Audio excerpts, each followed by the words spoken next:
Hello all, and welcome to Jim's Retro Stuff.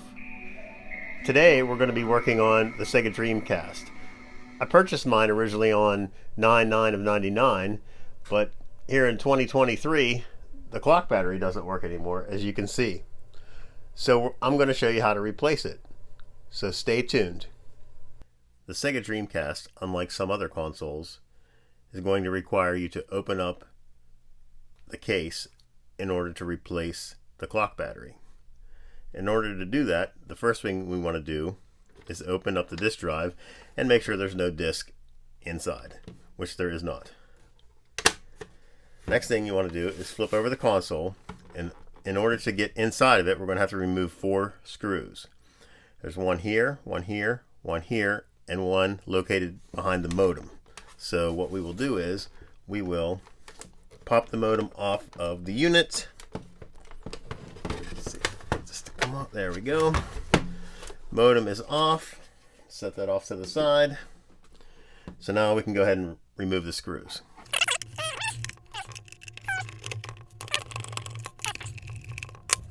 Now that all the screws are removed, you're going to want to flip the console back over, and you can lift the top straight off at this point. And set that off to the side also.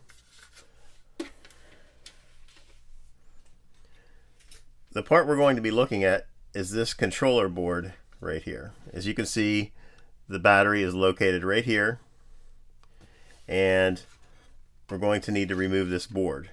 So the first thing we're going to want to do is pop the fan connection loose. And then there's this ribbon cable that connects it to the rest of the Sega unit. So we're going to pop that loose. And then we're going to need to remove 4 screws located at the sides of the controller ports. They're like support for the controller port. So we'll remove them.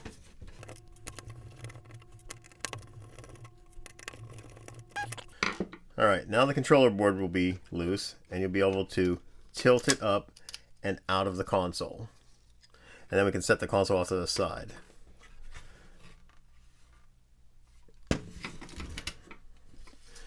So what we're going to do now is remove the battery. And to do that, we're going to need to desolder these 3 points right here.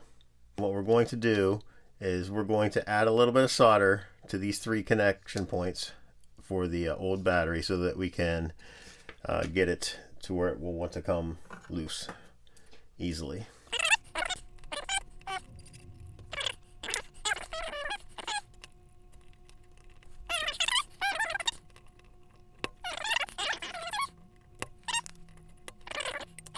And there we go. Out it comes. So now what we're going to do is we're going to get our new battery holder.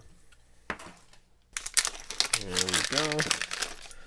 And there's the battery holder. I got multiple ones, but basically you can see that this is the plus side right here. This is the minus side. This is the plus side, same as the battery. So you can see the prongs are the same, in the same configuration, and this will fit right into where the other one came out of. So what we're going to do now is solder this back together. There you go. We're in place. We're all the way down. And now we are pretty much done with the soldering, and all there is really left to do is put it back together. Now this is going to use a rechargeable battery just like the original unit. If you want to, you can replace it with a standard 2032, not a rechargeable one.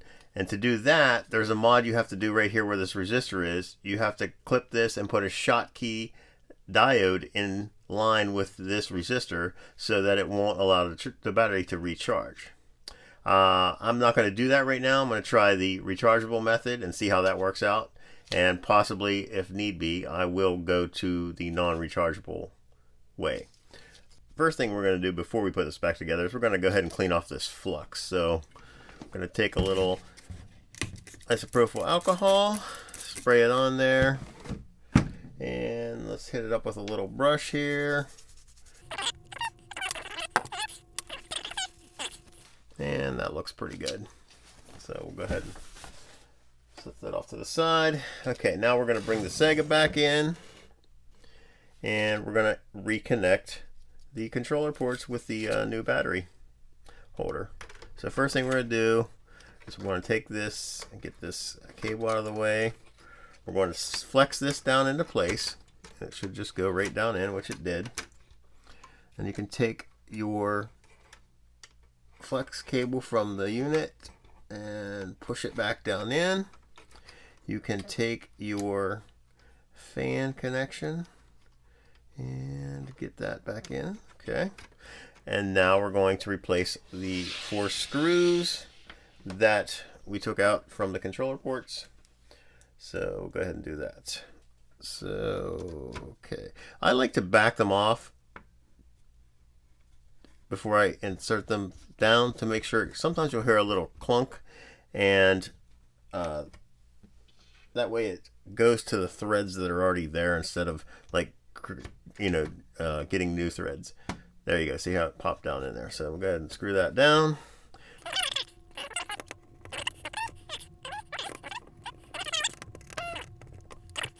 So now we just have to put a new battery in and then put it back together. First off, I was noticing after I took out the old battery, it has a date of 99-12, which I'm assuming is December of 99. So this battery is like 24 years old at this point. So stuff definitely wasn't holding a charge. Okay, so we got a new battery, and with this mod, we have to use the rechargeable battery. You don't want to use a standard CR2032 because I guess it can cause some problems, and it's probably not good to try to charge a non-rechargeable battery. If you're going to use the standard CR2032, you want to do that mod with the Schottky diode. We're going to put the battery in, positive side this way, negative side this way. And all it's left to do at this point is put the cover back on, like so. Go ahead and get that back on. I'm going to flip the unit over.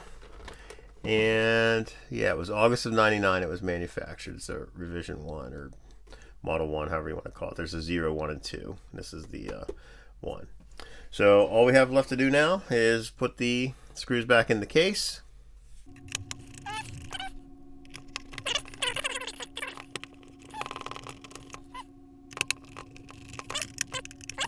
So there you go. It's all back together. The door works. Now the only thing left to do is to snap the modem back on. It just slides on like so. And there you go. It's all back together. We got a nice battery in it. So now we're going to take it over to the television and test it out. The Dreamcast is connected back to the television, and now we're going to turn it on and see how we did.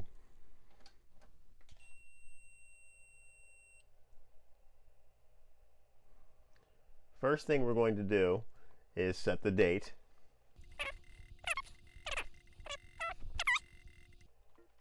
Okay. As you can see, the date and time are correct. So now we're going to turn the unit back off, and then we're going to turn it back on and see if the settings were retained. And there you go. Date and time are still correct. So it was a success. It was fun doing this modification to the Dreamcast, and I look forward to hearing any comments that you folks have about the install or maybe a modification you've done. So leave them below. Thanks for watching, and have a great day.